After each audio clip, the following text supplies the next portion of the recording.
je pourrais commencer par vous poser une question. Qu'est-ce que la relativité générale? Qu'est-ce que vous en savez? Oui. C'est la théorie qui décrit le comportement de l'espace-temps et des objets dans l'espace-temps à grande échelle et surtout à grande vitesse, qui sont très proches de la vitesse de la lumière. Alors, vous avez dit donc le comportement des objets. Alors, d'abord, vous avez dit quoi? Le comportement de l'espace-temps Oui, et des objets dans l'espace-temps. Ok. Alors, c'est intéressant. Comportement de l'espace-temps et des objets dans l'espace-temps, donc. Et après, vous avez dit à grande échelle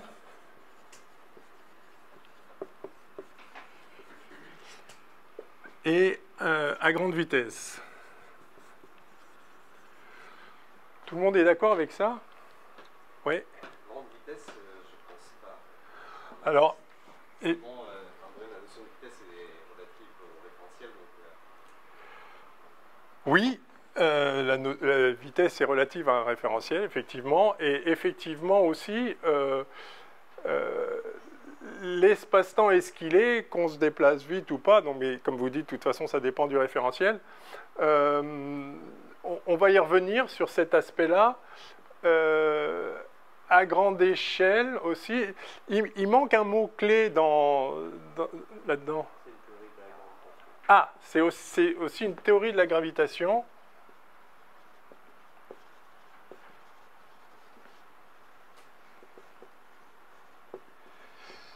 Et oui. Comment l'espace va se courber? On peut parler de courbure de l'espace-temps. Ouais.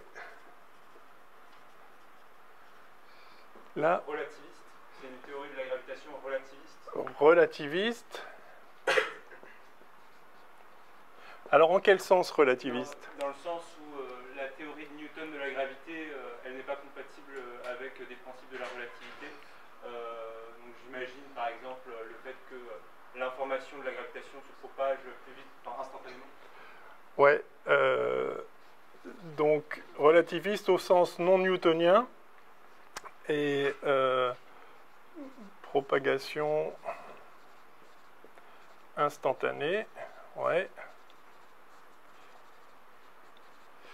Oui. Générale, dans le sens où elle est vraie pour tout type de changement de coordonnées.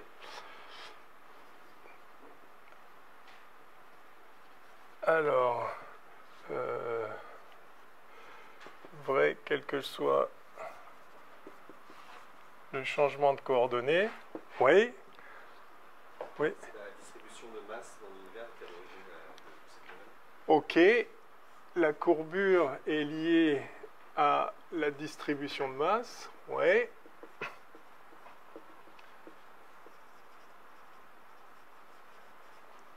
Bien, bien. On commence à cerner l'affaire. C'est bon? Ok.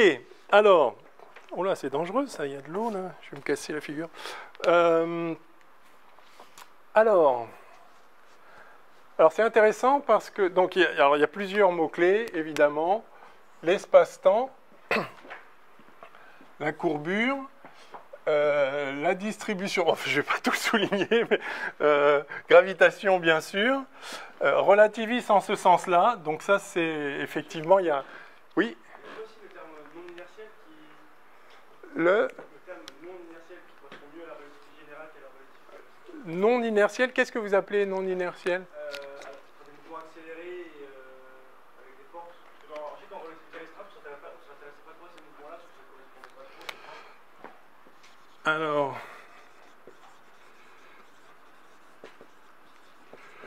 mouvement accéléré. C'est ça que vous voulez dire? Non, enfin, vous avez dit non inertiel, mais je ne comprends pas exactement. Qu'est-ce que vous entendez? Bah oui,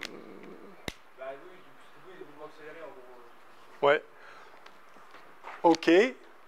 Ok. Alors, on a commencé par comportement de l'espace-temps. Alors, c'est intéressant. Après est venue la notion de courbure, mais déjà, comportement, il y a comportement de l'espace-temps et des objets. Alors, c'est intéressant parce que les objets peuvent se comporter d'une certaine façon. Je sais pas, ils peuvent avoir un mouvement circulaire, ils peuvent aller tout droit. On peut parler du comportement des objets. Le comportement de l'espace-temps, ce serait quoi en fait?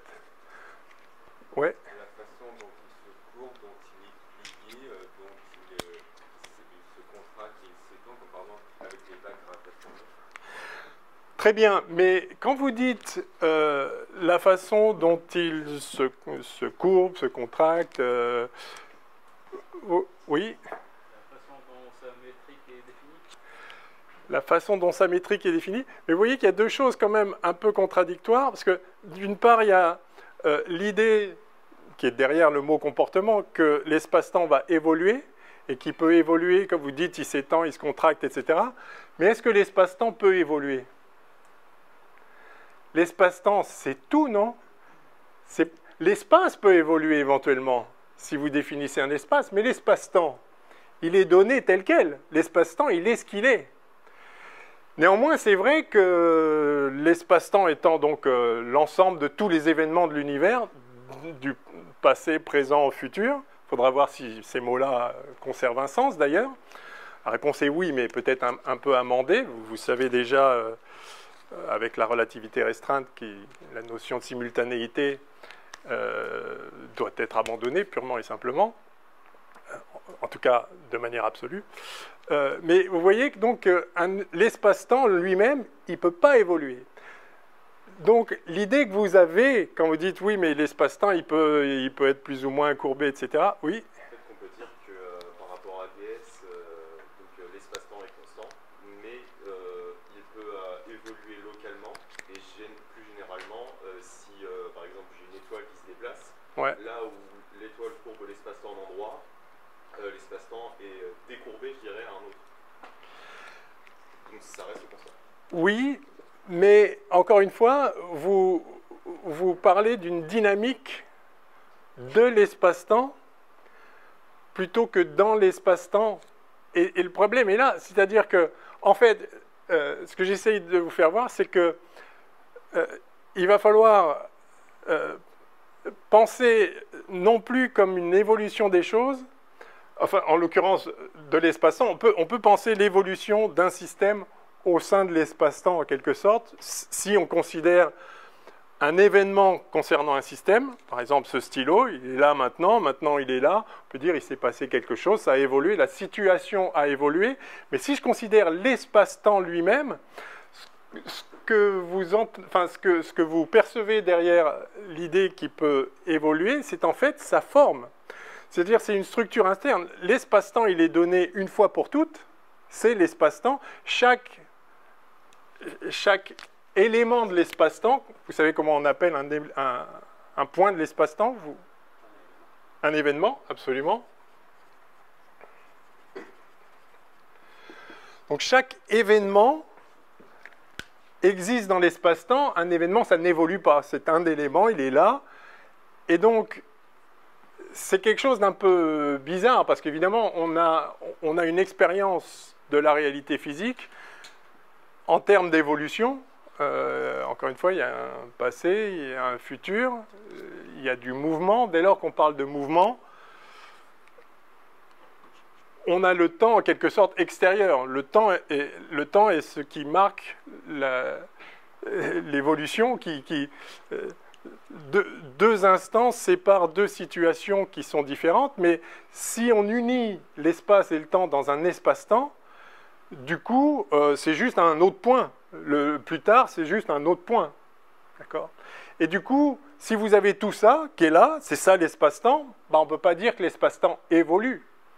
Par contre, on peut voir que dans telle région de l'espace-temps, par exemple, il y avait telle courbure, il y avait, comme vous disiez, il y avait l'étoile ici, et puis un peu plus tard, mais en fait, un peu plus tard, ça veut dire dans un autre endroit de l'espace-temps, l'étoile, elle n'est plus là, elle est là, et puis la courbure qui était là, maintenant, elle est là, etc. Mais vous voyez que c'est l'espace-temps global qui est là, et lui, il n'évolue pas, il est ce qu'il est. D'accord ? Et donc, on va pas on va pas vraiment parler de loi d'évolution de l'espace-temps, mais de structure de l'espace-temps, comment il est structuré. D'accord? Donc, comment le fait qu'il y ait une masse là fait que il y a une structure, il y a telle ou telle structure ailleurs. On y reviendra bien sûr, mais c'est important de comprendre que parler d'espace-temps, ça implique de vraiment changer le point de vue sur la réalité physique. Et c'est évidemment contraire à notre expérience, puisque nous, on a une perception d'évolution des choses, y compris de nous-mêmes. Et donc, c'est pas anodin de passer d'une vision où il y a l'espace, et les objets sont dans l'espace, et puis tout ça évolue dans le temps. Éventuellement, la forme de l'espace aussi peut évoluer dans le temps. Mais vous voyez que ce n'est pas pareil que de dire que l'espace-temps évolue. Et donc, ce sera toujours un problème. Est-ce qu'on parle de l'espace-temps? Est-ce qu'on parle de l'espace? Et qu'est-ce qui est courbé? C'est l'espace, c'est l'espace-temps. Donc, alors c'est l'espace-temps, mais il faudra voir effectivement ce que ça veut dire. Donc, vous avez mentionné la courbure. Je présume que vous n'avez pas réellement les outils mathématiques pour l'instant pour parler de la courbure. Alors, on a tous une représentation d'une surface courbée dans un espace à 3 dimensions. La difficulté ici, ça va être qu'on parle donc de l'espace-temps, qui est donc la totalité des événements de l'univers, par définition, qui est un espace donc à 4 dimensions. Et on va devoir travailler sur des notions de courbure, de forme en quelque sorte, d'un point de vue intrinsèque. C'est-à-dire que c'est facile de voir qu'une surface est courbe en la plongeant dans un espace à 3 dimensions dont on a l'intuition, l'espace euclidien à 3 dimensions, puis on voit une surface courbée dedans, on dit « Ah, je vois ce que c'est la courbure ». Mais ce qu'on va devoir faire, c'est décrire la courbure de manière intrinsèque. Est-ce qu'on peut parler de la forme d'une surface sans se référer à un espace dans lequel il serait plongé? Pourquoi on veut faire ça? Tout simplement parce que l'espace-temps, vous le plongez dans quoi? Puisque c'est la totalité, c'est censé être l'univers. D'accord? Donc, alors on peut abstraitement le plonger dans un espace à 5 dimensions dans lequel il aurait une certaine forme. Mais alors, si on a besoin d'une 5e dimension pour expliquer ou pour même décrire la forme, alors du coup, je vais dire autrement, si on a besoin d'une 5e dimension pour expliquer comment les choses se passent dans la 4e, ça veut dire que la 5e, enfin dans la 4e, dans les 4 de l'espace-temps, ça veut dire que cette 5e dimension a une influence ou est partie prenante de la réalité physique en fait. Et du coup, on veut une théorie de l'univers total, donc à ce moment-là de la 5e dimension. Et du coup, il faudrait l'expliquer elle. Et alors vous allez faire quoi? Vous allez la plonger dans une 6e, etc. Donc ça pose un problème. Donc c'est toujours intéressant de décrire les choses intrinsèquement puisqu'on est censé parler du monde, de la réalité physique, en termes géométriques. Alors rien ne dit que, in fine, quand on aura progressé encore plus en physique, la description géométrique restera pertinente jusqu'à l'échelle fondamentale, etc. Mais en tout cas, dans le cadre de la relativité générale, bien sûr, mais ça correspond tout à fait à notre intuition, il y a une réalité spatio-temporelle. Il y a de l'espace, il y a du temps, on ne sait pas trop ce que c'est, on ne sait pas trop d'où ça vient, mais c'est là. Un objet, il peut être là, et l'espace, c'est précisément ce qu'il y a entre les corps qui permet de les distinguer. D'accord ? Qui permet de les distinguer au même instant. Je peux dire, ce stylo-là existe en même temps que celui-là. Évidemment, s'il n'y avait pas d'espace pour les distinguer, je ne pourrais même pas singulariser un corps par rapport à un autre. S'il n'y avait qu'un point, qu'est-ce que ça veut dire qu'il y a plusieurs objets? Enfin, on voit bien que tout ça est consubstantiel. Enfin, la notion d'objet même, de corps physique, est indissociable de la notion d'espace. Il faut pouvoir les identifier. Et par ailleurs, il faut pouvoir... Je peux dire qu'ici, j'ai un stylo parce que je peux non seulement identifier le stylo, enfin, c'est-à-dire le situer justement dans un espace qui qui me permet de le détacher du reste, enfin voilà, le tenir à distance du reste, ce mot distance qui est important, mais je peux aussi le réidentifier au cours du temps, c'est-à-dire qu'il est là, puis il est encore là, puis il est encore là, et donc j'ai un objet, si vous aviez un objet pendant un instant, qu'est-ce que ça veut dire d'ailleurs? En fait, du coup, un instant, enfin, forcément, j'identifie cet objet parce que je peux le réidentifier au cours du temps. Mais, contrairement à l'espace qui fait coexister deux objets de façon distincte, mais qui les fait coexister, donc coexister au même instant, le temps, dans notre perception ordinaire, fait place dans la réalité deux choses qui ne coexistent pas, justement. C'est-à-dire que le stylo maintenant se distingue du stylo d'avant, bien qu'il soit au même endroit, là pour le coup. Alors dans ce référentiel, on y reviendra. Mais ce n'est pas la même chose, ce n'est pas le même événement. C'est-à-dire que le temps va effectivement va distinguer des choses qui sont pourtant la même chose. C'est le même stylo. Vous voyez? Alors, donc, toute notre perception, toute notre intuition de la physique consiste à se représenter le monde comme des objets situés dans l'espace et évoluant dans le temps.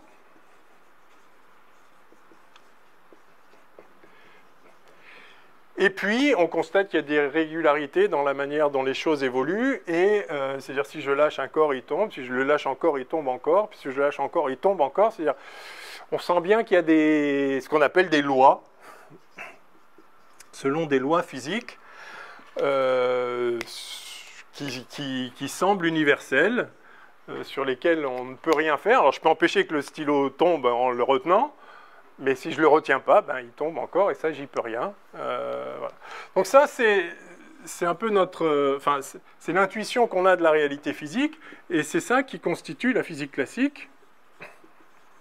Enfin, plus exactement, la physique classique peut être vue comme la simple formalisation de cette intuition, et puis d'essayer d'identifier quelles sont les lois qui semblent gouverner la manière dont des objets dans l'espace évoluent dans le temps. Oui. En physique quantique non relativiste, Ouais. c'est aussi le cas du coup Alors en physique quantique non relativiste aussi, plutôt qu'objet, peut-être on pourrait parler de système. On a des systèmes. Alors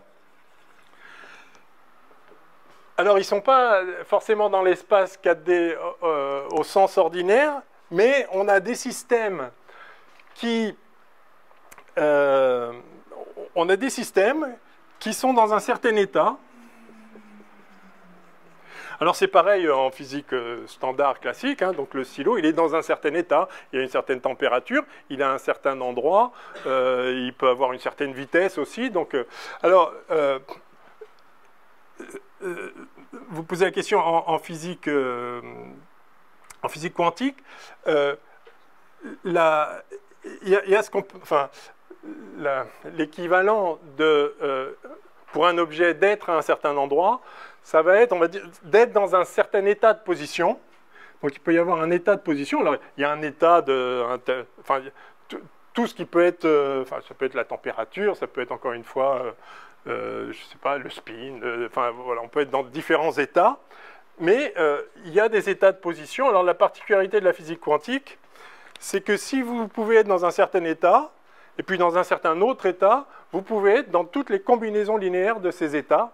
C'est ça la grande découverte de la physique quantique, c'est qu'il y a un espace des états qui a une structure particulière, qui est une structure d'espace vectoriel. Et donc, s'il existe un certain état de position qui correspond à un objet localisé là, puis un autre état possible qui est l'objet localisé là, eh bien, il y a un autre état possible qui est alpha celui-là plus bêta celui-là. Bon, qu'à cela ne tienne. Mais donc, néanmoins, dans la perspective générale, vous avez des systèmes qui sont dans certains états, à un instant donné, et qui évoluent, c'est-à-dire l'état du système évolue au cours du temps, selon des lois déterministes, réversibles. Donc, en fait, c'est très similaire de ce point de vue-là. La grande différence en physique quantique, c'est qu'effectivement, si vous avez deux états, vous pouvez faire toutes les combinaisons possibles.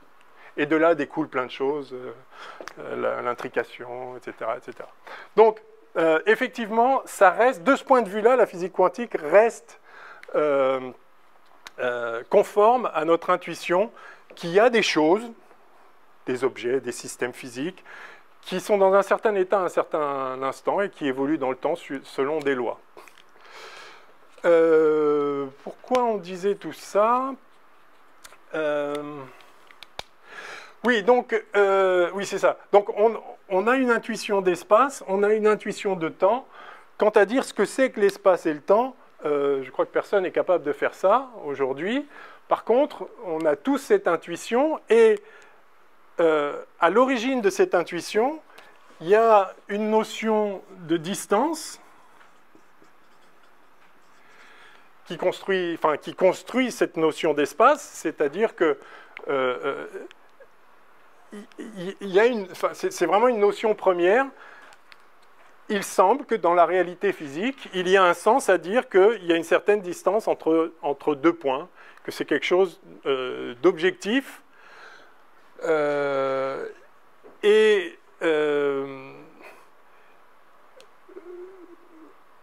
donc, à partir de cette notion de distance, en fait, ayant un corps, donc j'ai un corps physique, j'ai identifié un objet que je peux réidentifier au cours du temps, dire c'est le même, puis c'est le même, puis c'est le même. Donc j'ai un objet qui est identifié. À partir de cet objet, je peux construire un espace à travers la notion de distance, c'est-à-dire j'ai ce corps-là, et puis après je peux désigner ce point-là comme étant le point qui a une certaine distance de celui-là, une certaine distance de celui-là. Alors il y a une certaine épaisseur, donc en fait cet objet me suffit à déterminer la position, enfin à fabriquer un espace, à reconstruire un espace où je peux définir chaque point en disant à quelle distance il est de l'ensemble des points de ce corps. Si je vous dis qu'il a une certaine distance de ce point-là, de ce point-là, de ce point-là, de ce point-là, de ce point-là, de tous les points, si je vous donne la distance de ce point à tous ces points, j'ai entièrement localisé un lieu. J'ai défini un endroit. Il n'y a qu'un seul endroit qui a telle distance de l'ensemble de ces points. Alors attention, toutes les distances à ces points ne sont pas possibles. C'est-à-dire qu'il n'est pas possible d'être à 3 cm de ce point-là et 2 km de celui-là. Mais si vous avez un corps, vous pouvez définir un espace, et en fait, comme vous le savez, quand on dit qu'on est dans un espace à 3 dimensions, ça veut dire qu'en fait, il suffit de donner 3 nombres, hein, c'est-à-dire, si vous donnez, dans ce corps-là, vous pouvez représenter, vous pouvez prendre une origine, puis vous pouvez prendre un point ici, je vais appeler comme ça, IJK, je ne sais pas. Si vous donnez la distance d'un point à I, J et K, mis comme ça dans des axes orthogonaux, vous avez entièrement localisé le point. Et chaque point associé à ce référentiel correspond à 3 nombres. Voilà, donc 3 nombres, dimension 3. Dans le plan, vous pouvez faire pareil. Si voilà, vous avez un corps qui est là, ce point-là est défini par sa position à ce point-là, enfin sa distance à celui-là, à celui-là, à celui-là, à celui-là, à celui-là, à tous. Mais en fait, si vous connaissez la distance à 2 plans là-dedans, mais en fait si vous connaissez la distance à 3 points, s'il faut fixer un repère, une origine, vous avez défini entièrement l'espace. Donc, ça c'est important parce que ça veut dire que, en fait, pour construire l'espace, on a besoin d'un référentiel. Et ça, c'est une notion très importante. Je crois que le mot n'est pas sorti, mais c'est un mot important. Il y a la notion de référentiel. Je vais le mettre en vert ici.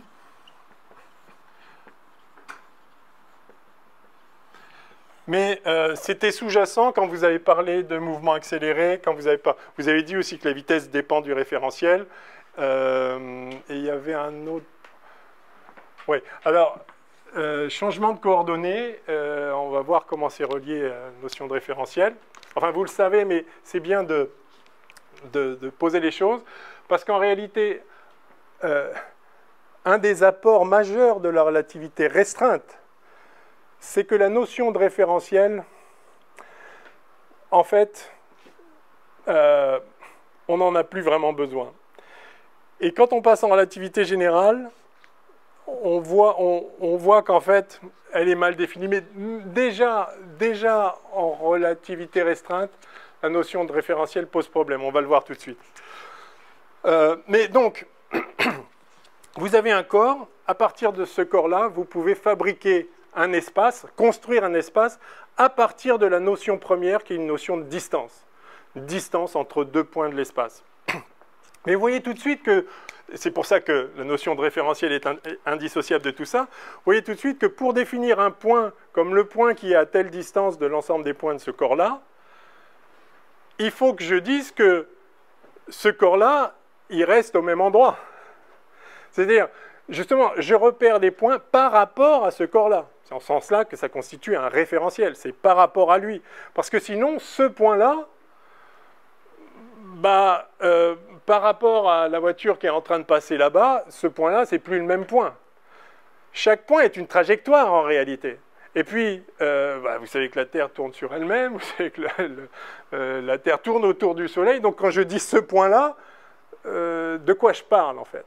Et c'est pour ça qu'en réalité, si on veut spécifier, enfin, on ne peut pas spécifier un lieu de manière absolue.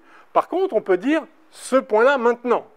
Alors là, ça définit un événement, et c'est pour ça qu'effectivement, en relativité, l'élément central de l'espace-temps, enfin le point d'espace-temps, c'est un événement, c'est-à-dire c'est un lieu-instant. Et là, il n'y a plus besoin de référentiel. C'est ce qui se passe ici, maintenant. Alors, vu d'un autre référentiel, le ici, ça va être à une autre distance du point de référence. Évidemment, c'est un autre point de référence. Mais tout le monde s'accorde sur un événement du monde. Et donc, l'espace-temps, déjà en relativité restreinte, est absolu. C'est l'ensemble des événements qui sont ce qu'ils sont. Ils sont pour de vrai. Chaque événement du monde existe. Alors, nous, de notre point de vue, où on a l'impression de passer dans le temps comme ça, on dira « a existé, existe maintenant ou existera plus tard ». Mais la meilleure façon de voir que tout doit être considéré sur le même plan, c'est-à-dire comme un univers, ce qu'on appelle l'univers bloc, donné par lui-même, c'est qu'en réalité, ce que j'appelle maintenant, au sein d'un référentiel donné, ce n'est pas le même maintenant pour un autre référentiel. Vous savez qu'il n'y a plus de notion de simultanéité, et que si on représente ne serait-ce qu'à deux dimensions, une dimension spatiale, une dimension temporelle, je me mets dans un certain référentiel où c'est une représentation de l'espace-temps. Évidemment, l'espace-temps de Minkowski, comme vous savez, n'est pas euclidien, mais minkowskien, on reviendra là-dessus, mais donc je le représente sur un tableau qui, lui, est euclidien, donc forcément, il y a des petits problèmes, mais vous savez qu'on peut représenter l'espace-temps comme ça, donc dans un certain référentiel, avec une coordonnée x, qui repère la position de points. Alors là, je suis qu'à une dimension, donc j'ai un point de référence, et je construis l'espace associé à ce point comme l'ensemble des points qui sont à une certaine distance de ce point de référence. Donc j'ai une origine, puis ce point-là, c'est celui qui est à 1 mètre par là, celui-là, enfin 1 mètre, 10 cm, celui-là c'est celui qui est à 20 cm, etc. Donc je construis un espace sur une référence, donc je le représente comme ça, et puis à l'instant suivant il est là, puis à l'instant suivant, voilà l'espace. Donc j'ai une espèce de... Enfin j'ai une stratification de l'espace-temps en termes d'espace, à chaque instant, et puis donc le temps passe et on fait comme ça. Mais comme vous savez, si je prends un autre corps comme référence, c'est-à-dire un corps par exemple qui, dans l'espace défini sur ce référentiel, se déplacerait comme ça, par exemple, eh bien, alors si ceci est ce qu'on appelle le cône de lumière, hein, je sais que vous connaissez ça, donc je ne rentre pas trop dans les détails, si je mets CT ici, et disons 1 mètre et 1 mètre, voilà, ce serait à 45 degrés. Dans le référentiel de ce corps-là, ceci est l'axe CT', et comme vous savez, voilà l'axe de l'espace, X', et dans ce référentiel-là, le découpage de l'espace-temps, qui est l'ensemble des événements du monde, ça tout le monde est d'accord, l'ensemble des événements, du point de vue de ce référentiel-là, le découpage en temps successif s'établit comme ceci. Voilà l'espace à un instant t' donné, voilà l'espace à l'instant t' suivant, etc., etc. Et donc, deux événements qui ont lieu au même instant, on va dire celui-là et celui-là, au même instant du point de vue du référentiel R, ont lieu à deux instants différents du point de vue du référentiel R' ici. Donc, en réalité, on l'a vu, il faut un référentiel pour construire un espace, et vis-à-vis de ce référentiel, on peut considérer qu'il y a une évolution dans le temps, mais cette évolution dans le temps, enfin, l'identification d'un espace à un instant donné dépend du référentiel. Donc c'est en ce sens que on peut dire l'espace et le temps sont relatifs, mais l'espace-temps, lui, est absolu. Tout le monde est d'accord sur ce que sont les événements du monde. Et tout le monde est d'accord si vous avez un corps qui a une trajectoire, disons un corps étendu, qui va de là à là du point de vue de R à un certain instant. Ce corps, plus tard, il se retrouve là, puis il se retrouve là. Donc en fait, vous avez une espèce de tube, là, comme ça, dans l'espace-temps. Voilà la trajectoire de ce corps-là. Tout le monde est d'accord que c'est ça qui se passe. Il y a quelque chose là, puis là, puis là. Enfin, en fait, vous découpez une tranche de l'espace-temps où vous pouvez identifier et réidentifier l'ensemble des molécules, des atomes de ce corps, ou des particules élémentaires, si vous allez à l'échelle plus profonde. Vous avez donc, vous pouvez dire, enfin, vous pouvez... la réalité physique, c'est cet objet-là. Et tout le monde est d'accord qu'il était là, puis là, puis là. Mais quand je dis puis, en fait, non, du point de vue rouge, il n'était pas là, puis là, puis là, puis là. Du point de vue rouge, j'arrive. Du point de vue rouge, il était là, puis là, puis là, puis là, puis là, puis là, puis là.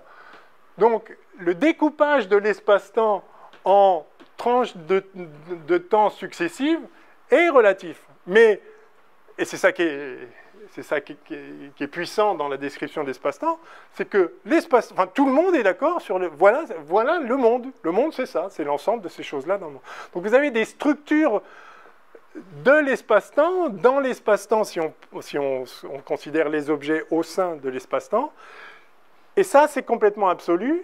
Simplement, après, donc, on a parlé de la relativité,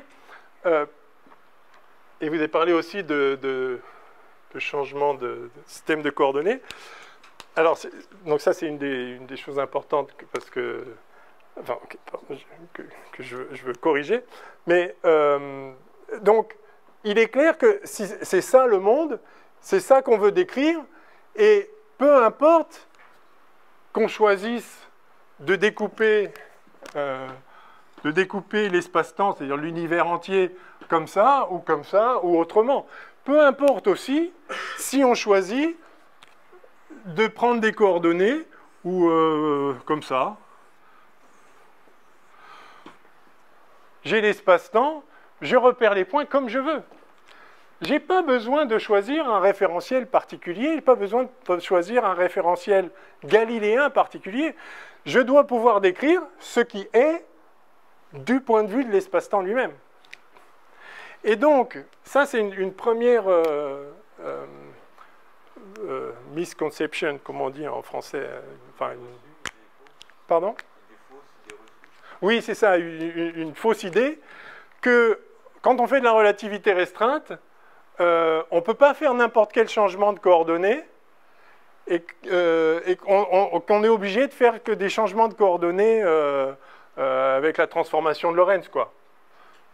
X' égale gamma x moins vt, et puis voilà, y'. Bon, après on peut faire des rotations aussi, hein, mais... Et puis t' égale gamma t moins v sur c de x, ok?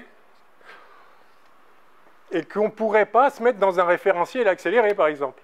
Mais bien sûr que si. C'est-à-dire que la réalité physique, c'est cet espace-temps-là. Je la regarde comme je veux. Ça ne va pas changer la physique, évidemment. Ce qui se passe, c'est ce qui se passe. Simplement, je vais vouloir... La question, c'est comment je vais écrire les lois de la physique. Alors, c'est plus facile de les écrire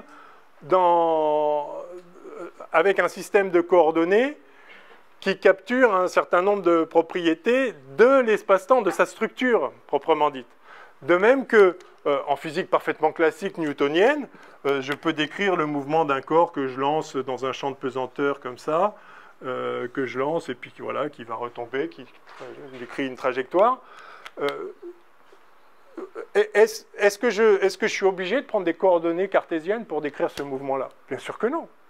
Je peux prendre des coordonnées polaires, ça ne va pas être super astucieux dans ce cas-là, mais je peux.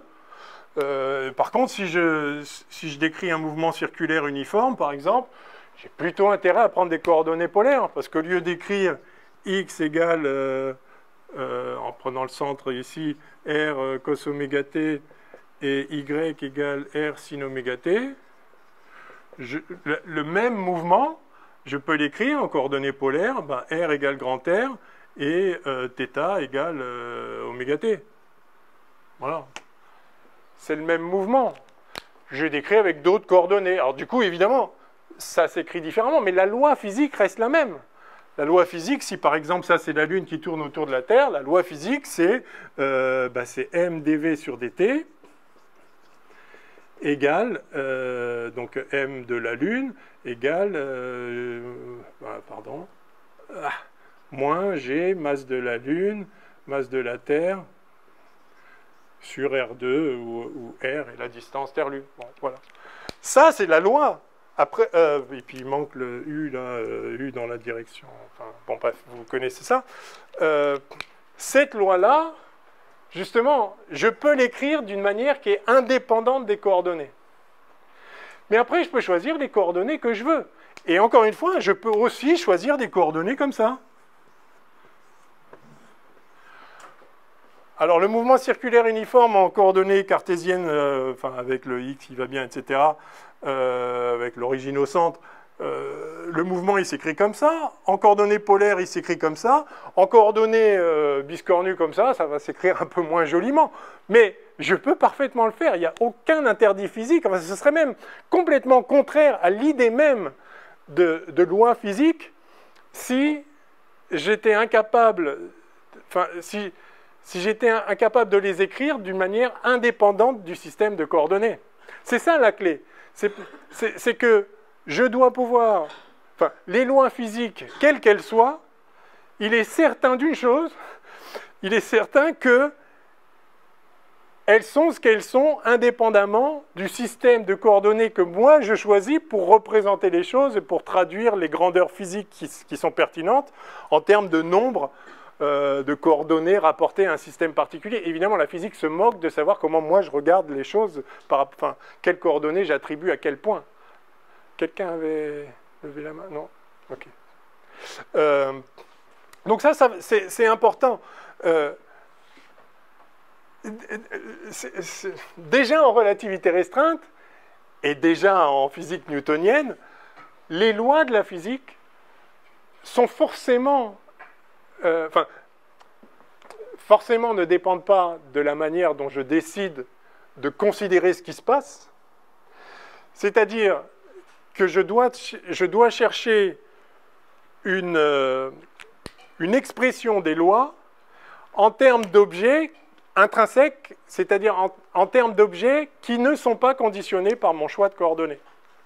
Et c'est précisément ce que fait Newton quand il écrit mdv sur dt, ou ma, enfin mdv sur dt égale f.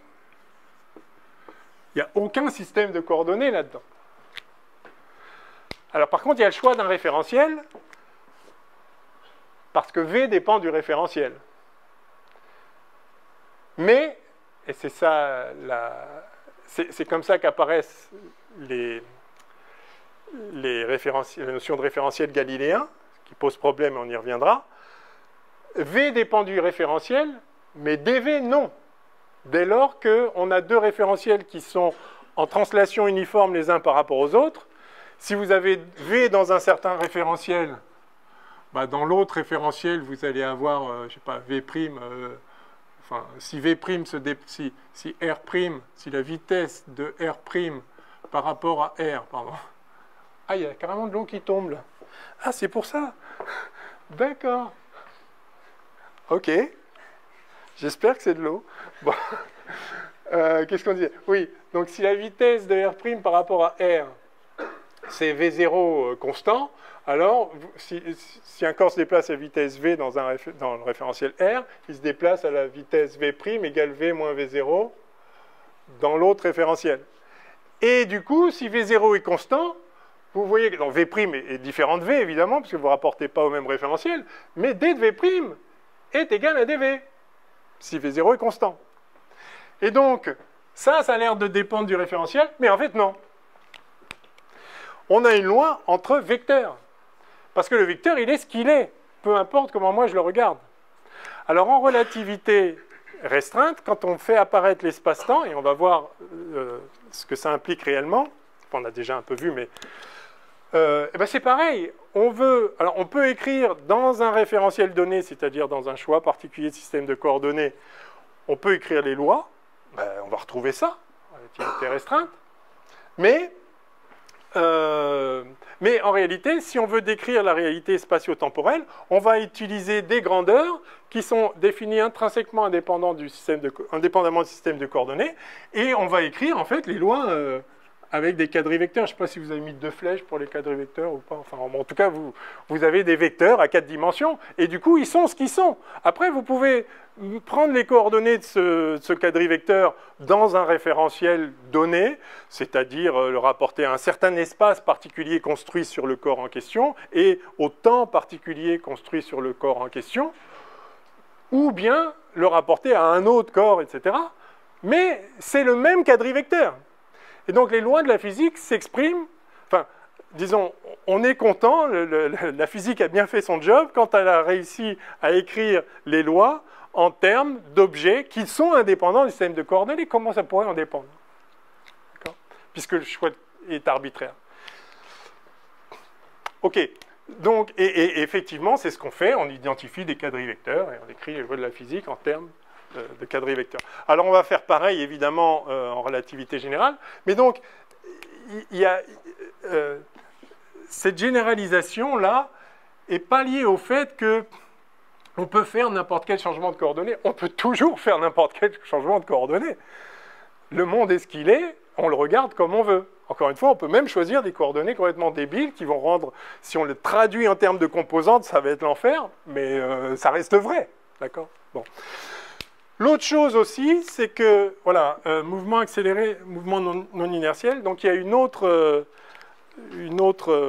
misconception, une autre idée fausse, une idée reçue, c'est que en relativité restreinte, on ne peut pas avoir des mouvements accélérés. Et ça aussi, c'est idiot. Alors, en particulier, un truc qu'on voit traîner beaucoup, enfin, c'est idiot, disons, c'est faux. C'est pas forcément idiot, mais c'est faux. Oui. En relativité restreinte, on n'avait pas déjà fait de la dynamique, comme on avait fait l'électromagnétisme des particules chargées relativistes. Oui. Donc, on utilisait déjà les mouvements accélérés, non? Oui, oui, oui, oui. En fait donc vous avez l'espace-temps. Enfin, on peut mettre à 3 dimensions. Enfin, je mets à 2 dimensions, une d'espace, une de temps, d'accord? Et au sein de cet espace-temps, vous considérez le mouvement des corps. Alors, effectivement, un corps, il peut... Alors, dans ce référentiel-là, un corps qui est au repos, il fait ça. Un corps qui a une certaine vitesse vers la droite, il fait ça. Un corps qui a une certaine vitesse vers la gauche, il fait ça. Mais qu'est-ce qui... Donc, ça s'appelle une ligne d'univers, d'accord? Vous connaissez ce terme, ligne d'univers? D'accord. L'ensemble des positions dans l'espace-temps. Et encore une fois, ça, c'est un truc parfaitement objectif, absolu. La ligne d'univers, c'est l'ensemble des événements concernant ce corps au fil du temps. Il est ce qu'il est, peu importe comment on le regarde. Il est ce qu'il est de toute façon.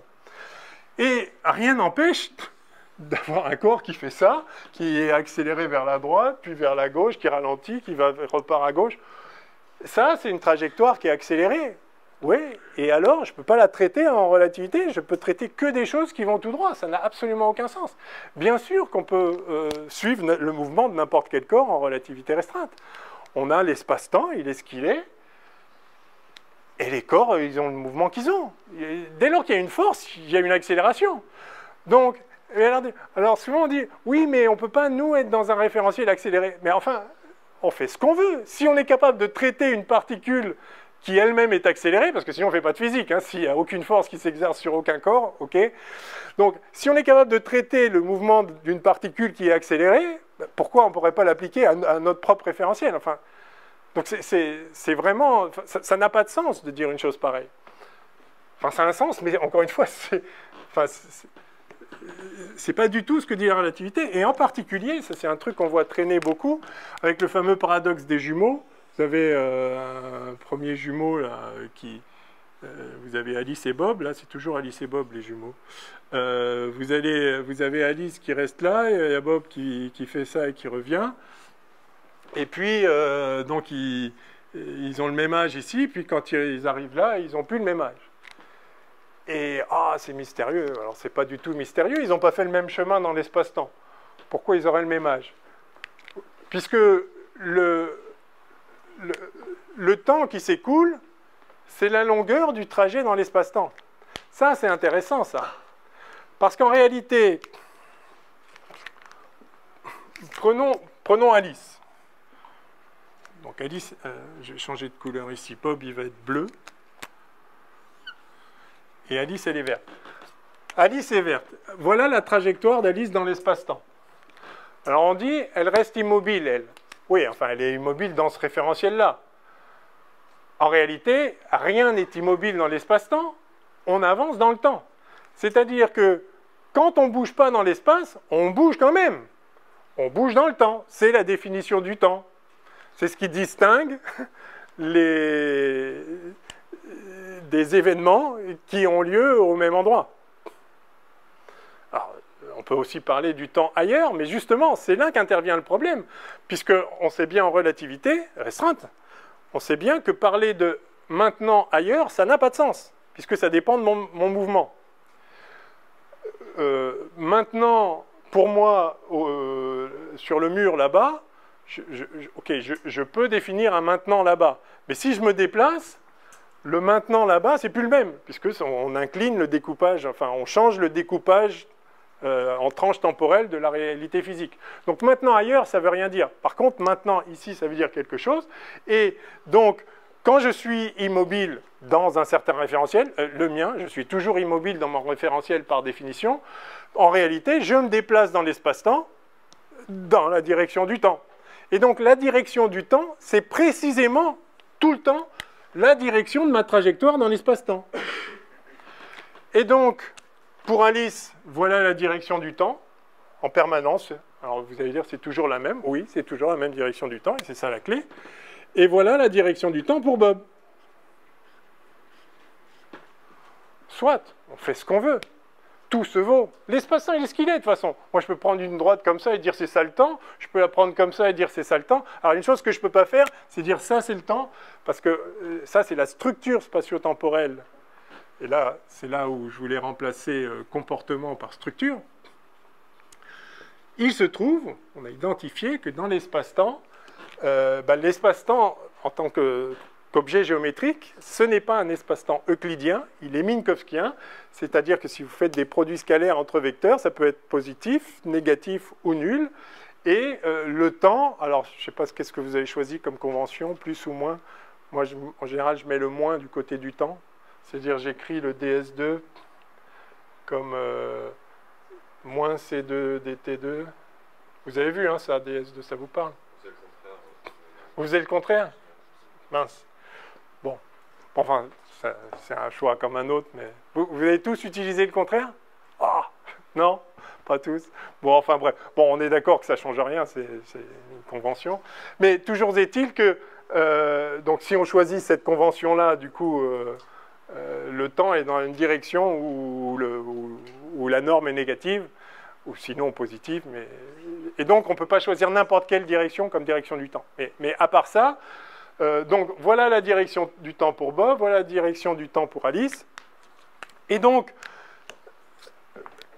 la durée entre ce point-là et ce point-là pour Alice, c'est quoi? Eh bien, c'est tout simplement la longueur de cette courbe-là, de cette trajectoire dans l'espace-temps.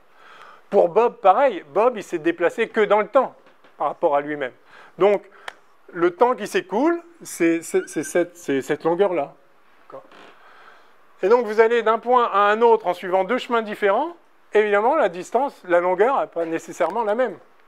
Si vous allez d'ici à Ivry en passant par Vincennes ou en y allant juste tout droit, vous n'allez pas avoir parcouru le même chemin. La différence ici, c'est que le chemin parcouru, c'est le temps qu'on a vécu. Donc oui, Bob n'a pas vécu aussi longtemps qu'Alice. Évidemment, ils n'ont pas pris le même chemin. Donc tout ça est parfaitement clair quand on a vision de l'espace-temps. Maintenant, ce qu'on entend souvent dire, je ne sais pas pourquoi, parce que c'est d'une bêtise profonde, c'est que oui, c'est parce qu'en fait, ici, il est accéléré. Alors ça, c'est sûr, il faut être accéléré pour changer de direction. D'accord ? Il est accéléré, et du coup, c'est de la relativité générale, on ne peut pas le faire en relativité restreinte. Mais bien sûr que si, on peut le faire en relativité restreinte. On peut accélérer des corps en relativité restreinte, sinon, il faut juste jeter la relativité restreinte si on ne veut pas accélérer des corps. D'accord ? Donc, la différence entre la relativité restreinte et la relativité générale, c'est pas ça. La différence fondamentale, c'est que, alors, il y a la notion de gravitation, c'est que, en relativité restreinte, l'espace-temps est l'espace-temps de Minkowski. Il est ce qu'il est. C'est l'espace-temps de Minkowski. Il a une particularité importante. Je note juste le nom ici. On y reviendra après parce que ça va être la clé de toute notre affaire.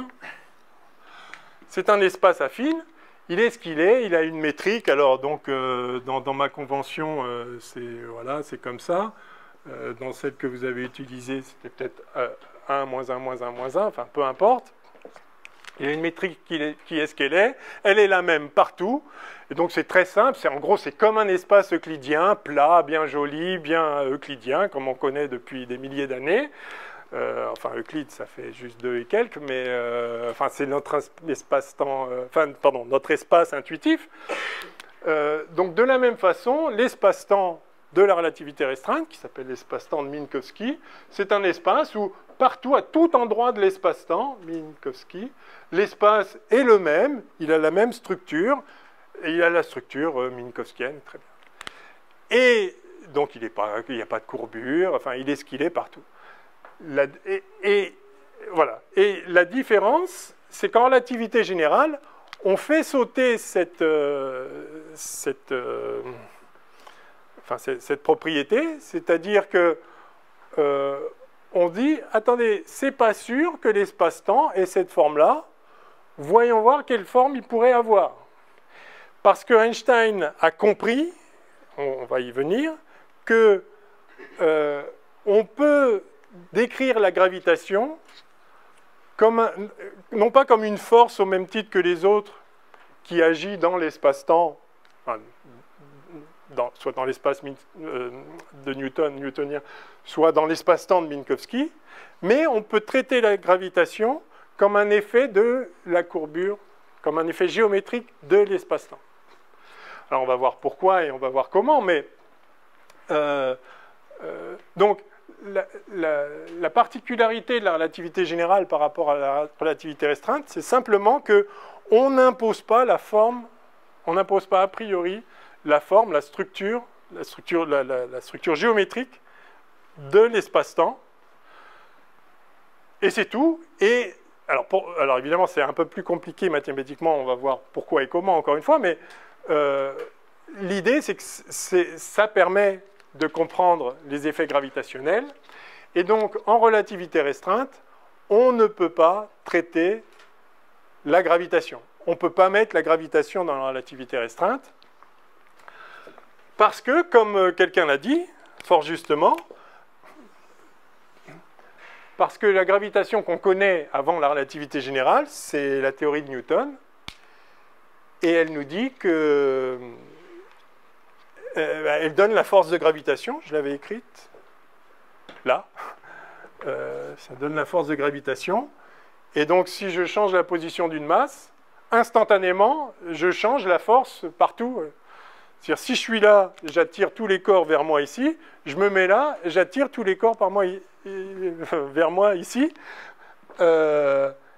et cette force décroît en 1 sur R2, mais elle n'est jamais nulle, c'est-à-dire, je fais ça, j'attire Jupiter, non plus vers là, mais vers là. Alors, on va dire, ça ne va pas faire grand mal à Jupiter, mais néanmoins, j'attire une galaxie lointaine, je fais ça, et subitement, la force là-bas, à des millions d'années-lumière, elle change de direction. Ça n'a pas le moindre sens, évidemment. En tout cas, pas une fois qu'on a découvert la relativité et cette limite à la propagation des signaux. Oui. Pourquoi est-ce qu'on ne pourrait pas écrire une notion de propagation avec la gravité de Newton, étant donné que c'est un champ et que, par exemple, en électromagnétisme... Eh bien, c'est une excellente question, une excellente remarque. Et effectivement, ça c'est bon, ça c'est bon. Ouais, je vais effacer tout ça. Ah, il y avait distribution de masse là. Je vais réécrire là.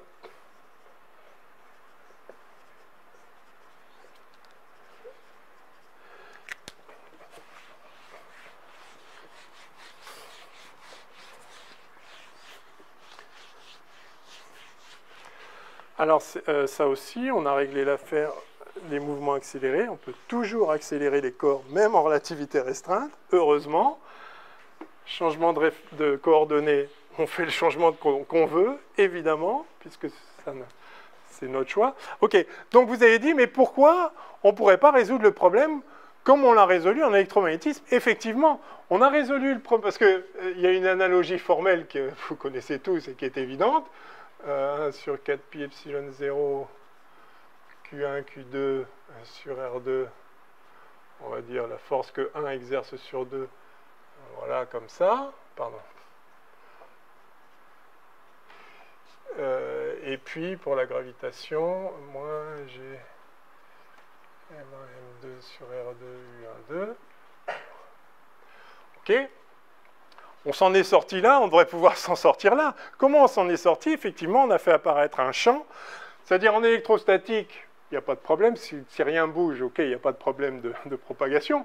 Mais donc, ce qu'on fait, c'est qu'on dit F, en fait, qui s'exerce sur 2, c'est Q2. Enfin, OK, on va retirer les indices. F, c'est QE. Et on a pour le champ E, une loi, maintenant, enfin les lois de Maxwell, div de E égale ρ sur epsilon 0. Alors, si rien ne dépend du temps, bah ça s'intègre comme ça. Enfin, on peut introduire le potentiel V et dire que E, c'est moins grade de V. Et du coup, ça donne ce qu'on appelle l'équation de Poisson, delta V égale ρ sur epsilon 0. OK. Et alors, oui, bah, très bien. Et puis, bah, on peut faire exactement pareil. On peut dire, oui, mais en fait, non. Ça ne se déplace pas instantanément. En fait, un corps de masse m, la galaxie là-bas, elle ne réagit pas à ma présence ici. Elle réagit au champ qu'elle voit là-bas, là où elle est. Le champ qui est là-bas dépend un peu de ma position, si ça a eu le temps de venir. Et si je bouge, ça va changer le champ là-bas, mais plus tard, c'est le temps que ça se propage. Enfin, c'est l'idée, effectivement. Et ça ne se propage pas plus vite que la vitesse de la lumière, donc tout va très bien. Donc l'idée, c'est de faire pareil, de dire, bah, d'ailleurs c'est ce qu'on fait, il y a un champ gravitationnel, F égale mg, G c'est le champ gravitationnel, et puis on va essayer de trouver des lois de ce champ, des lois dynamiques de ce champ, ça c'est le champ gravitationnel. On peut imaginer, écrire, div de G égale, alors pour redonner la même loi, en termes, pour redonner la même loi, bah, on va dire que ça va être eh bien, moins 4 pi g ρ. On peut aussi écrire alors ρ, la densité de masse maintenant, et pas la densité de charge. C'était ρe, ça c'est ρm. Et puis on peut aussi définir un potentiel gravitationnel, phi. On va dire que g, c'est moins grade de phi. Et donc, on a une équation de Poisson, delta phi, égale, alors il y a le si moins, moins 4 pi g ρm. Et effectivement, les physiciens y ont pensé, bien sûr. Puisque, donc on a la loi de Newton, effectivement, ça implique une propagation instantanée. C'est pas possible dès qu'on a découvert la relativité restreinte. Bah, on sait très bien comment ça a été résolu. En fait, la relativité restreinte est venue après, c'est en regardant la forme des équations de Maxwell et en voyant qu'il y a des équations d'onde, que la vitesse de la lumière, la vitesse de ces ondes est la même dans tous les référentiels, etc. Et donc, bon, on est arrivé à la relativité restreinte. On va se dire, bah, très bien, on va résoudre, c'est exactement la même forme, on va résoudre le problème exactement de la même façon. Et alors, simplement, les équations de Maxwell, il y a E, mais il y a B. Pour faire des ondes, vous avez besoin du champ B. Et bah, vous savez, vous avez aussi diff de B. Alors, ça, vous avez diff de B égale 0. Puis vous avez, l'idée est là, rho de E égale moins dB sur dt. Et puis, rho de B égale mu 0j plus 1 sur epsilon 0. C'est quoi mu 0 dE sur dt, c'est plus ou moins? Ça doit être ça, oui. Bon, bref, enfin, les équations de Maxwell. Alors, donc les gens y ont pensé, évidemment. Alors, le seul truc, c'est, oui, mais c'est quoi l'équivalent du magnétisme dans le cas de la gravitation? Alors, en fait, en regardant les équations d'Einstein, qu'on va voir après la relativité générale, dans des cas de champ faible et dans certaines circonstances, on peut identifier ce qu'on appelle le champ gravitomagnétique, en fait, qui serait l'équivalent de ça. Dans certaines conditions, il peut y avoir cet effet-là, avec une force qui se manifeste perpendiculairement au déplacement, parce que c'est un truc très spécial, hein, le champ magnétique. D'ailleurs, la meilleure formulation de ça, comme vous le savez, c'est, je ne sais pas si vous l'avez vu, F mu nu, vous avez vu cette formulation, voilà, d mu à mu, enfin d mu à nu, moins d nu à mu, ouais. Donc en faisant sortir un tenseur de rang 2, voilà, ça rend manifestement les équations de Maxwell, enfin écrites en quadridimensionnel. Alors on a un tenseur de rang 2 à 4 dimensions, etc., etc. Donc l'idée c'est de faire pareil ici, et les gens y ont pensé, Heaviside en particulier, Maxwell lui-même a commencé à réfléchir à ces choses-là. Alors le problème c'est qu'effectivement il n'y a pas l'équivalent du champ magnétique, mais on peut dire, oui, bah, c'est peut-être juste que on ne l'a pas, enfin, ces manifestations sont très faibles, on ne les a pas encore vues, mais elles sont peut-être là. Et effectivement, je vous dis, après coup, connaissant la relativité générale, on peut identifier quelque chose qui joue ce rôle-là dans certaines circonstances. Donc les gens, Heaviside en particulier, a introduit un autre champ, tiens, un champ H, on peut écrire diff de H égale 0, et puis rho de H. Alors on aurait rho de G, le champ électrique, qui vaut moins dH sur dt, pareil, et puis on aurait donc diff de H, et puis rho de H égale, alors ce serait pas mu, ce serait un G, et puis il y a peut-être, enfin, il y a peut-être du C quelque part, il y a peut-être, je sais pas, je sais plus quand, 4 pi G, peut-être sur C2 ou sur C4, je sais pas, enfin une certaine constante fois le courant de masse, hein, de même qu'ici c'est le courant de charge, Q fois V, on a le courant de masse là, plus un terme de source qui ferait intervenir du dH sur dt, et puis on aurait des ondes gravitationnelles qui se propageaient comme ça. Donc ça, tout ça a été évidemment envisagé.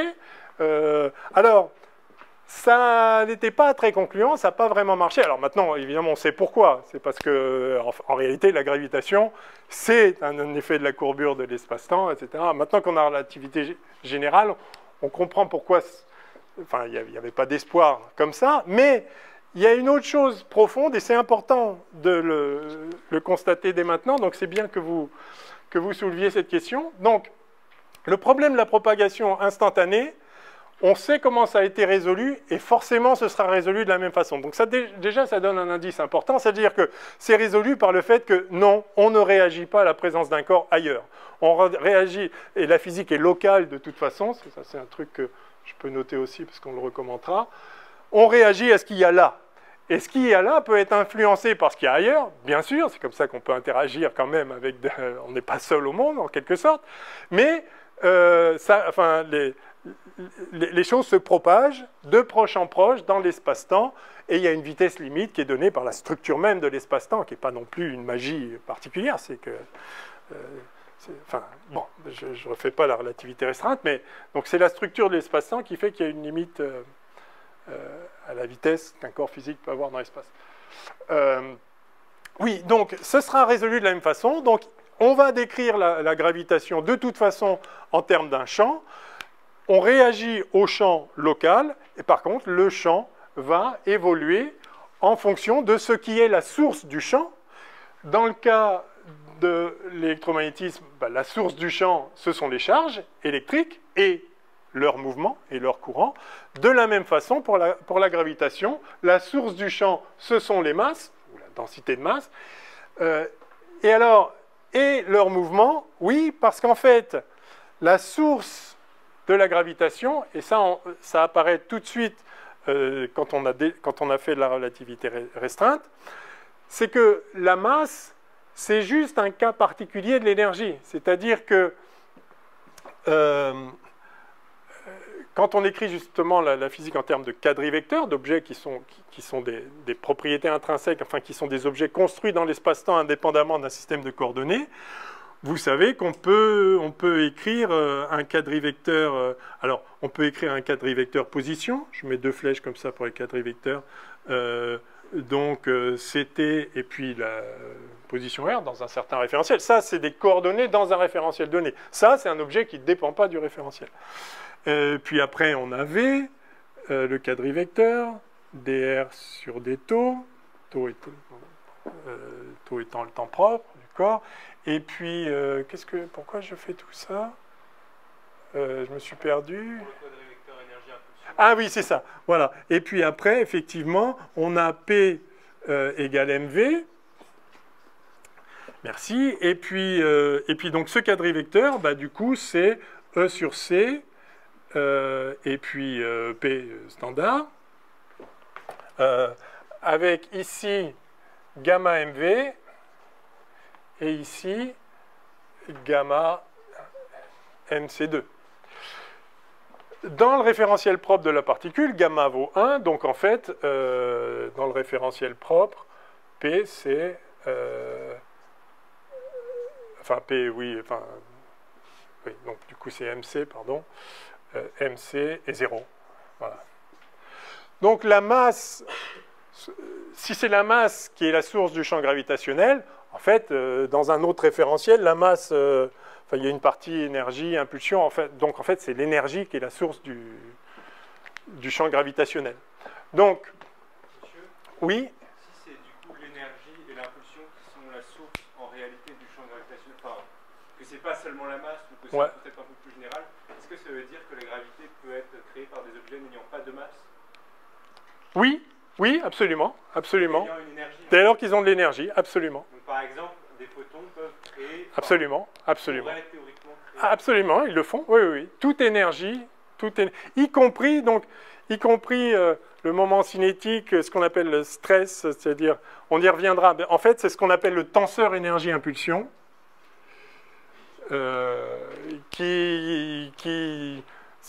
si vous avez une particule dans son référentiel propre, c'est effectivement, ça va être un tenseur qui va être justement, ρ, la densité de masse, voilà, si vous avez un ensemble de corps, des zéros partout, mais on verra comment ça se présente. Oui, pardon, il y avait une question là-bas. Vous écrivez dit que H égale à 0 pour essayer de mimer un champ. Ouais. Oui, il n'y a pas un problème, on va dire, avec ça implique les questions de masse négative, quelque chose comme ça, parce que div de V égale à 0 du côté, on va dire, électromagnétique, ça veut dire qu'il y a des pôles nord et des pôles sud, et que pour chaque pôle nord, il y a un pôle sud, c'est comme ça, on peut le voir comme ça. Est-ce que vous pouvez écrire la même chose pour la gravitation? Oui. Oui, alors, bon, le fait est que on a, en tout cas avant la relativité générale, on n'a pas identifié, on connaît rien dans la réalité qui mime, qui serait l'équivalent magnétique de la gravitation. Donc c'est un premier problème. Du coup, je mets 0 là, effectivement, par analogie. On pourrait mettre n'importe quoi. De toute façon, pour que ça marche, il faut dire que c'est trop faible pour qu'on le voit. Donc on ne sait pas trop. Mais vous avez raison, c'est une des différences importantes. C'est que, si on voulait faire le parallèle, et ça a été pointé très tôt aussi par les gens, alors c'est, oui, mais c'est quoi l'équivalent magnétique de la gravitation? On ne l'a pas vu. On peut dire, ouais, on ne l'a pas vu, mais parce qu'on n'est pas assez précis, on le verra un jour. Bon, c'est vrai. l'autre chose, c'est exactement ce que vous dites, c'est que ici, on a des charges qui peuvent être positives ou négatives, donc il y a de l'attraction, de la répulsion. Ici, c'est uniquement attractif, pour autant qu'on sache en tout cas. Donc ça, c'est une autre différence, on pourrait dire formelle, mais en fait profonde, c'est-à-dire, voilà. En particulier, ça veut dire ici que vous pouvez avoir des dipôles, c'est-à-dire vous pouvez avoir une charge moins Q, une charge plus Q. Ça veut dire que la matière peut être neutre, tandis que gravitationnellement, ça ne peut pas être neutre. Et vous pouvez avoir un dipôle comme ça, et puis si vous faites osciller le dipôle, ça fait un rayonnement dipolaire, ça fait des ondes électromagnétiques. Vous n'avez pas l'équivalent du dipôle en gravitation.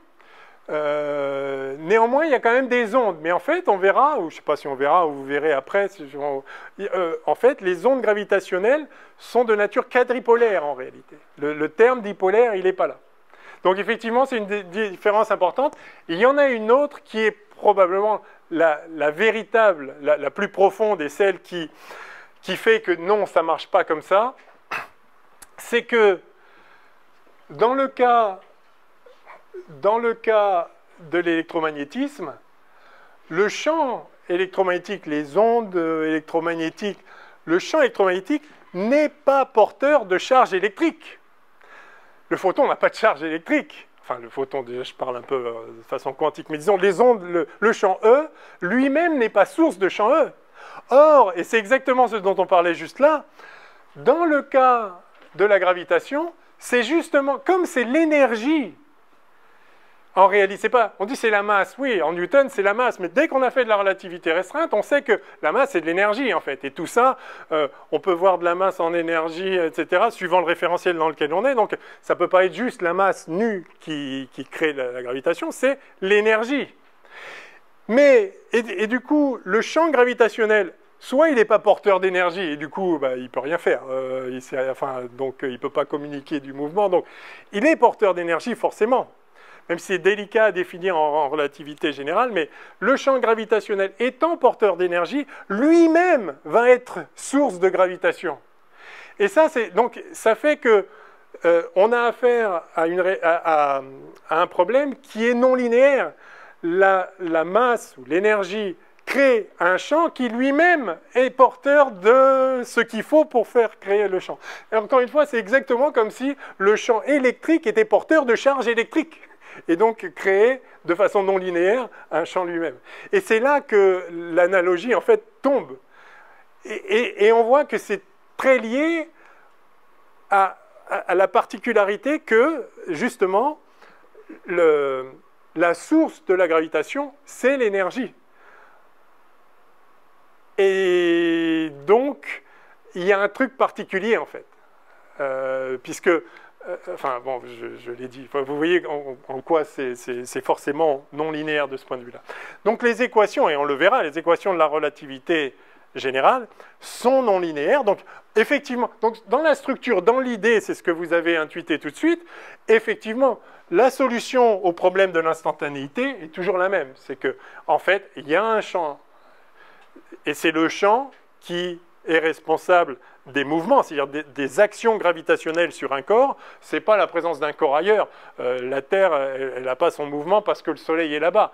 La Terre a son mouvement parce qu'il y a un champ gravitationnel là où elle est. Elle réagit au champ là où elle est. Ce champ, lui, par contre, il est fortement influencé par la présence du Soleil. Très bien. Mais si le Soleil bouge, ce ne sera pas instantanément que ça va changer le champ ici. Ça va se propager petit à petit. Et donc, on va avoir un champ gravitationnel. Alors, c'est la métrique qui va jouer. Alors, on n'a pas encore défini la métrique. Enfin, vous savez ce que c'est qu'une métrique, mais il faudra la resituer dans un cadre où l'espace n'est pas infini. C'est un peu plus complexe mathématiquement, mais on saura le faire.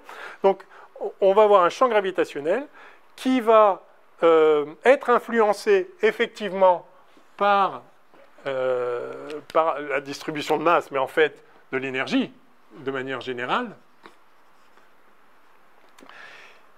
Et cette influence va pouvoir se propager. Alors, ça aurait pu être à une vitesse plus petite que la vitesse de la lumière. En fait, c'est à la vitesse de la lumière, ce qui n'est pas si surprenant au sens où cette limite de la vitesse de la lumière, on l'a vu en relativité restreinte, c'est lié à la structure de l'espace-temps, à la géométrie de l'espace-temps. Et là, c'est précisément la géométrie de l'espace-temps elle-même qui se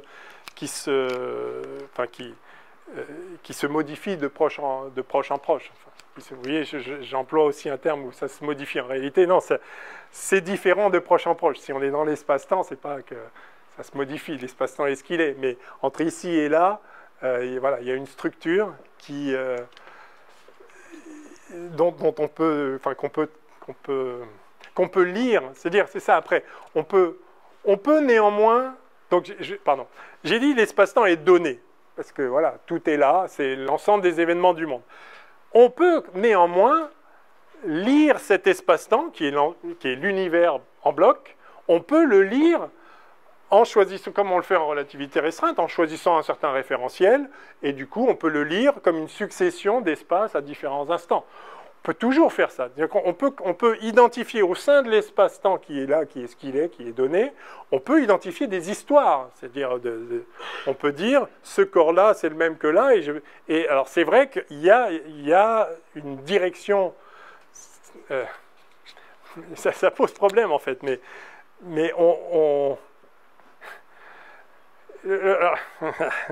le problème du temps... qui est lié au problème de la mémoire, en fait, c'est très bizarre parce que très rapidement, on est obligé de mêler des intuitions qu'on ne sait pas décrire en termes physiques, mais le fait est que je me souviens du passé, je ne me souviens pas de l'avenir, mais quelque part, par définition même de ce que veut dire souvenir, mais qu'est-ce que c'est que ce phénomène de souvenir? Donc, si je lis la réalité physique en termes d'histoire d'objets se déplaçant dans l'espace et évoluant dans le temps, le truc étrange, en fait, c'est que je peux le faire.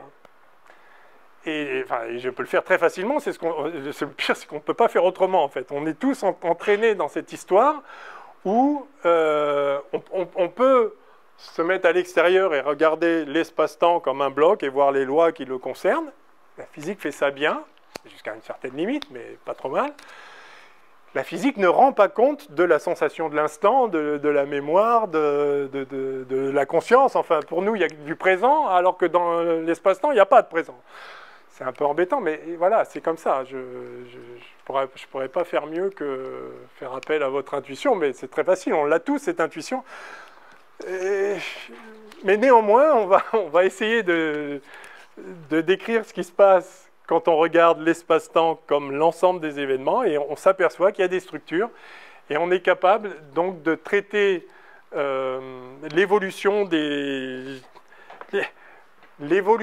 systèmes, mais encore une fois, pour parler d'évolution, il faut déjà avoir choisi une certaine lecture de cet espace-temps en bloc. Bon, quand on essaye de parler de ça, on tourne tout de suite en rond parce que les mots qu'on utilise, et même la grammaire, sont basés sur cette intuition profonde dont on ne peut pas se défaire. Sans compter que, je dis on a du mal à en parler, mais parler, ça se déploie dans le temps. Donc, de toute façon, on est conditionné à... Bon, bref. Allez, refermons cette parenthèse. Quelle heure est-il? On n'est pas loin de la moitié.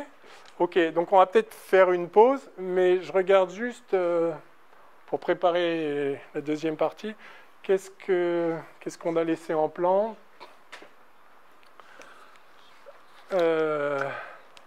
Alors, donc... à grande vitesse, ça, on est d'accord que la gravitation, elle a lieu même à petite vitesse. Hein, je fais ça, donc il n'y a pas besoin d'être relativiste au sens d'aller à la vitesse de la lumière pour que la gravitation joue un rôle. Néanmoins, peut-être que, là, je ne sais plus qui avait dit ça, mais je pense que la personne qui a dit ça avait en tête l'idée que la théorie de la gravitation qui est fournie par la relativité générale a une approximation très très bonne, qui est la théorie newtonienne, à ceci près donc qu'on a un problème de propagation instantanée. Et ça, c'est un problème.